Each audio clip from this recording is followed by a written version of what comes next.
to the Arizona Youth Alive podcast. So glad that you're with us. If it's your first time joining us today, we release new content the first and third Wednesday of every month. 20 minutes of content so that you can share it and you can send it with people. Be sure to subscribe if you haven't already. Also, follow us on Instagram, AZ Youth Alive. Means the world if you will do those things and help us get the word out. We want to get as much content to as many people as possible. And I'm excited. What do we do this for? My heart is this. I believe leadership is all about influence. And I want to be able to help others become better influencers. Because if we're influencing better, we're leading better. Am I right? Come on, somebody. If you're hearing this, give me an amen. Come on. Well, I love leadership and I love influence. That's what we're here to do. And so really quick, before we get into today's topic, I got an awesome guest with us. But before we get into it, I want to remind you of this. We have our Youth Alive One Day happening August 24th. It's coming up. Be sure you register, youthaliveoneday.com. If you haven't registered yet, you need to get on that. It's only $25. It's a cheap conference. Be there. Don't miss it. Even if you're not leading a campus club, I'm just saying, if we're Christians, we're all missionaries. We all got to reach the school. If you're a youth pastor, this local school is your mission field too. Let's get there. Come on. But anyway, so today we have my friend, someone I've admired from afar. Tyrone Jones is with us from Yuma, Arizona. Yes, sir. So Tyrone, welcome. Thanks for having me, man. Good to be here. Yes, sir. Why don't you tell us a little bit about you? My name is Tyrone Jones. Like was said, I am a pastor down in Yuma, Arizona at a church called Church for the City. Let's go. I serve under my father. He's the lead pastor. He started the church 26 years ago now. And I've been in youth ministry for right around 2.5 years. Cool. Yes, sir. Love it. So my friend, today I want to talk about with you the importance of having a coach. Yes. The significance of having a coach and being coached. As leaders, if we're not first under authority, we can't be in authority. That's right. Good. So we're going to get into that today. But before I start asking you questions, Tyrone, let me hear a little bit about your leadership journey. How you became, you got your start in leadership. How'd that look for you? I think the journey really goes way back to growing up as a pastor's kid and my parents. So many leadership meetings. Our church started off in a living room, so we were just pulled along, and so many leadership at our kitchen table, and being at so many different events, conferences, whether we wanted to or not, and then growing up and playing sports and learning different things from coaches I was under and administrators in schools, and then when I got into a career, I had a career in physical therapy before I became a youth pastor, and having the opportunity to put together teams and help oversee teams and things like that. But in terms of youth ministry leadership, I would say that the majority of my learning was really just being in atmospheres and environments around other people doing it and taking as much notes as possible and learning and growing, and landed where I landed. Love it. Yes, sir. Love it. So one of the things I've admired about you is, even just from afar and the interactions we've had, is you always seem incredibly well connected to people. When I asked, we were doing a youth rally in Yuma, I asked, hey, if you knew any youth pastors, and you just sent me an entire spreadsheet full of youth pastors that you're connected to. So I love what you're doing out there, and cool. I from what I see, I know social media can be a liar, but in this case, I don't think it is. It seems like you have a very strong culture in your youth ministry. Yes, kids are bought in. Yes, sir. The interactions I've had with the students of yours are passionate, are full of life. You have a very strong culture out there, and I love what you're doing. And he runs a conference called Outpour. Yes, sir. Every October. In the spring. Spring. Yeah, every spring. Sorry, yes, sir. Turned around. Every spring, and so it's awesome. So I think getting far in ministry, we have to start somewhere. That's we have right. to start somewhere with someone pouring into us. That's right. And so, how did you get to where you are? I want to talk to you. Who was a coach for you that helped you set up and be who you are today? So, talk to me about some coaches in your life. When I first got into youth ministry, it was a weird fast track. I started in December of 2016 as a youth volunteer, and 2 months later, it was handed off to me to lead. So I had no clue what I was doing still, and had so many questions. So because we're in a network called The Father's House, someone said, go sit down with Tim Biddle. Tim Biddle is now he's a lead pastor in San Francisco, but he was youth pastor at the time. Now? Yeah, and he was in Vacaville, California, at the Father's house. So I went to Vacaville and sat down with Tim with an empty notebook, and I said, "This is what I think I know, but I would love to learn youth ministry." And I was so blessed to know that he was prepared for that, and he threw the names of books at me immediately, some structure, some strategies, and went from there. And then I've probably talked to him monthly, at least since then. Right. Spent a lot of time with him different times, but that was the first. Him and a guy named Andrew Damasio, same thing. Andrew came down probably a month into me being a youth pastor and hung out with us, talked us through things, asked me a lot of questions, which is weird. But he asked me a lot of questions, even though I was going to him to be mentored, because he wanted to know where I was at before he could mentor me. That's huge. So that was the start of it. And since then, I even have a retired pastor that I sit with once a week, and we navigate life, navigate ministry. But that was the start of it for me. That's great. You said something that I think is fantastic. You said, "Here's what I think I know." Right. I think a lot of times people think to themselves, "Here is what I know." Right.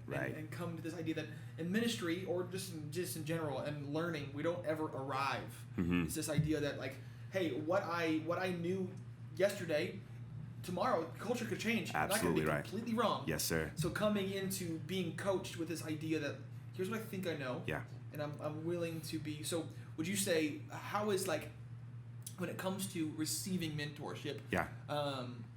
How has your ability to be teachable affected your ability to grow? Well, really, that's just coming in, not, like you said, not thinking you know everything, and knowing that things are going to change, grow, and evolve all the time. And I believe it's helped our ministry, because then I don't lead the teams under me from this position of know-it-all or this position of arrogance or pride in an unhealthy pride, because if I know I have to go to someone and be patient and be taught and pliable, then I'm going to understand that the teams under me are still learning, still figuring things out. So I think that's what's helped our ministry with me remaining teachable is naturally the teams that I have the opportunity to lead are teachable also, because they see me being that way, and I'm openly talking to them about the fact that I go to other people to learn.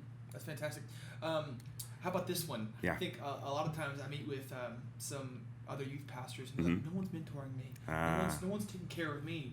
And it's almost like they blame where they are because no one's telling them what to do or showing them what to do. And oftentimes my response is, who have you asked? That's right. Who have you pursued? Absolutely. I think sometimes we think, oh, mentors are going to come to me. Nah. How attractive do you think you are, bro? Like, you know what I mean? Like, right. So how often or how much of your coaches in your life, your mentors of your life, have you approached? Have you gone to yourself? How much of coaching is being proactive? I think sometimes you'd almost have to wonder if it's a healthy situation if someone comes to you without you showing any interest in saying, "Hey, I want to pour into you and want to teach you." You almost wonder, like, what's their angle, and do they have an agenda? Is it about you or about them? But every single person that I have that's mentoring me in my life, they've shown some interest, and we've developed some form of relationship. But then I went to them and said, "Hey, can we really turn this into something? Can it? I want to give you. I'm asking, do you give me permission to reach out to you in this way?" And I've even stuck my neck out. Sometimes I happen to be traveling to a certain area. I'll send an email or a text out to someone that I maybe haven't met, but I've admired their ministry or their leadership that's in the area. Like I did it with someone in Tucson before, and I heard back. We ended up having coffee and developed a relationship. But I've gotten plenty of ignores also. Yeah. But that's just the way it goes. Dude, I'm telling you, bro, what you literally just said is would summarize. I swear I don't have a man crush on you. I swear. But what you said literally would summarize how I felt about what you guys are doing out there. Like, cool. Anytime I'm in Yuma, like, is there a way that I can reach out? Or sometimes it doesn't work. The last time I was in Yuma, I think I was like, oh, hey, I don't remember what happened, but we were supposed to hang out, and we weren't able to. Anyway, so have you ever, like, someone said something to you that stung? Like, how dare you, like... Right.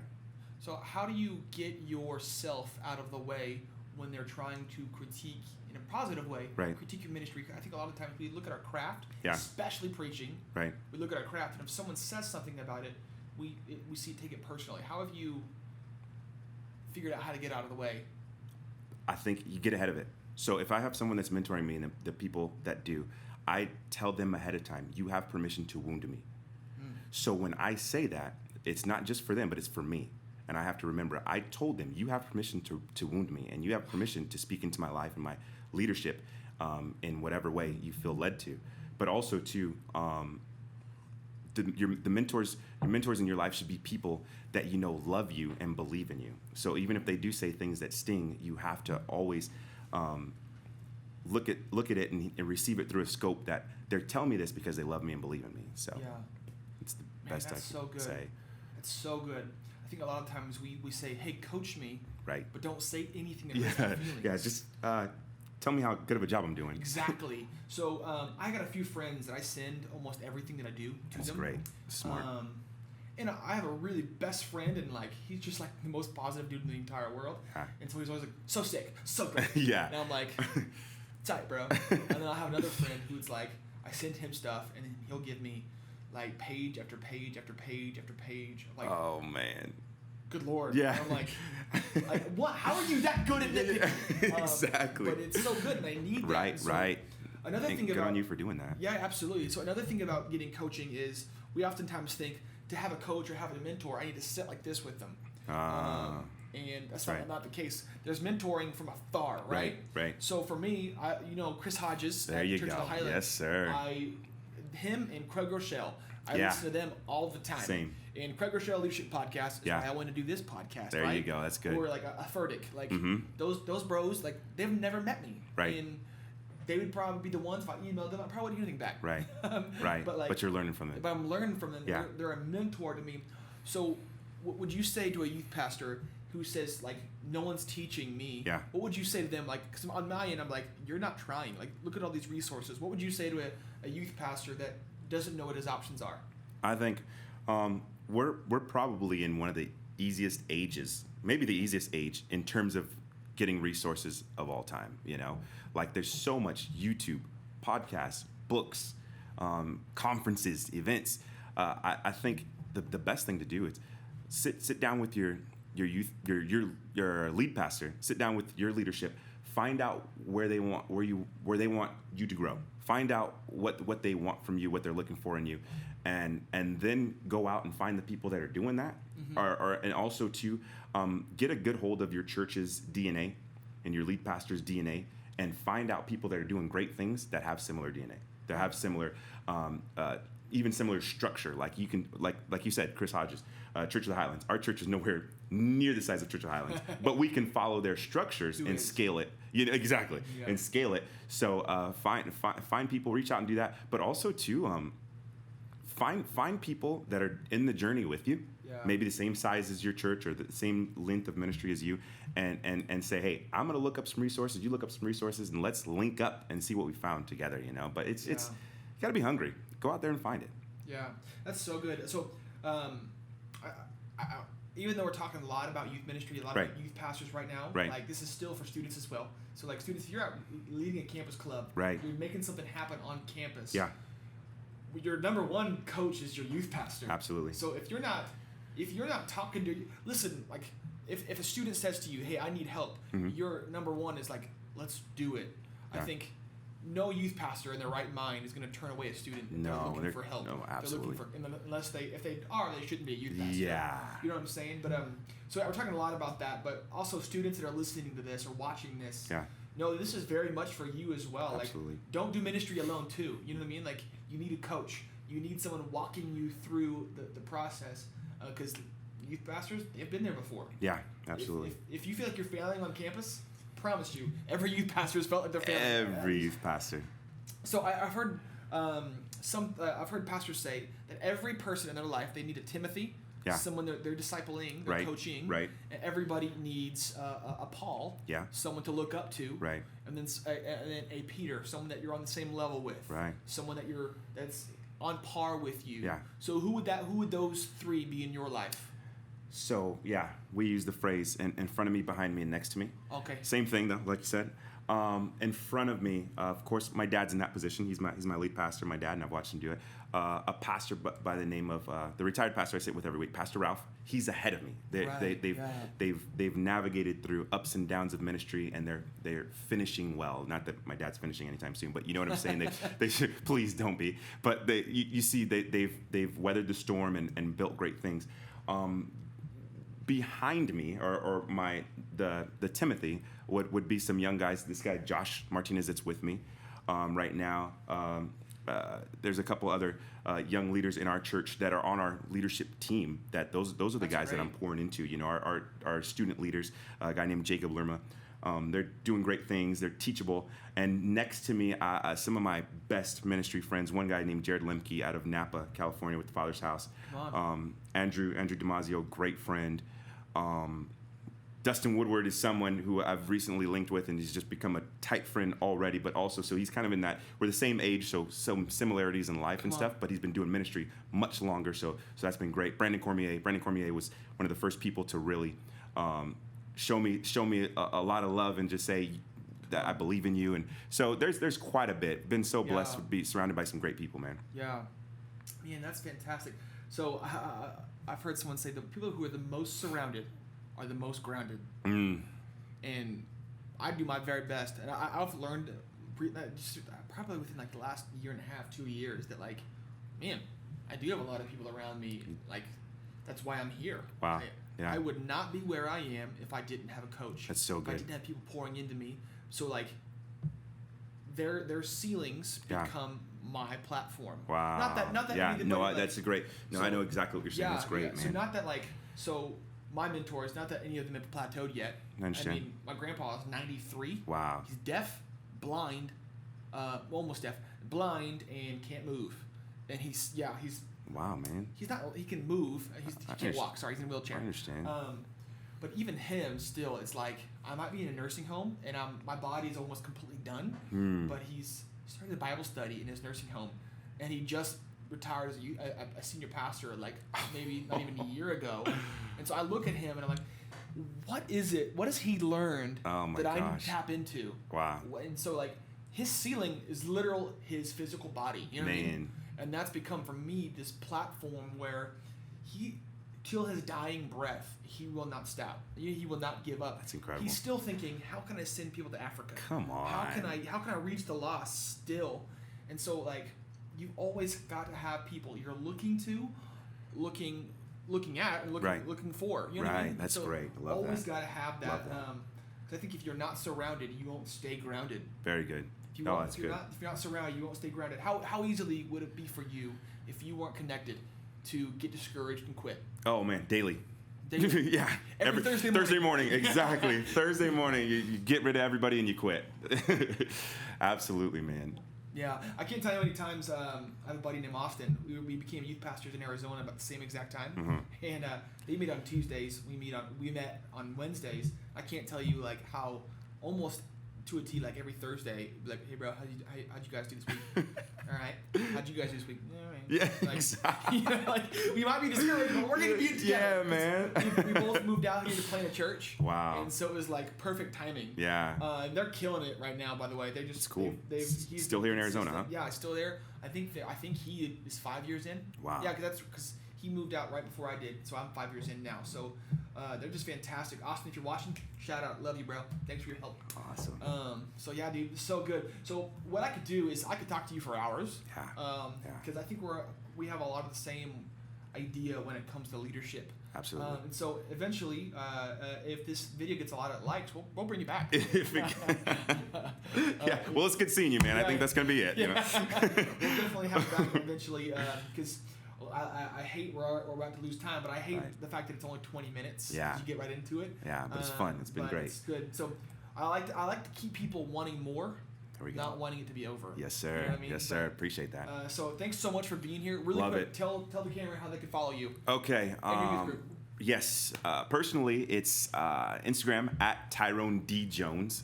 Our youth ministries at City Youth Yuma, and our church for the Cities at CTC Family. Come on. Facebook, Instagram. So good. Awesome. Well, my friends, thanks so much for watching. We'll see you next time, and be sure to subscribe And like this, share it. Also, if you want to support the ministry, you want to support the movement, the link will be in the description. If you want to join our newsletter, that link is in the description. And if you're interested in starting a campus club, if you're a student, the links for all of those things will be in the description. And also, our Youth Alive One Day to register, that is in the description. Awesome. Get registered. It's coming up. And now stay tuned for a quick promo video. Love you guys. We'll see you next time. Let's reach every student, every school.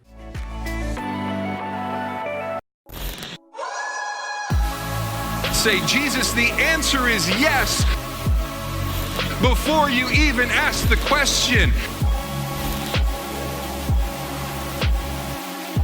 That is a heart of obedience. That is a heart of willingness to trust that God has a better plan than anything you can ask or imagine.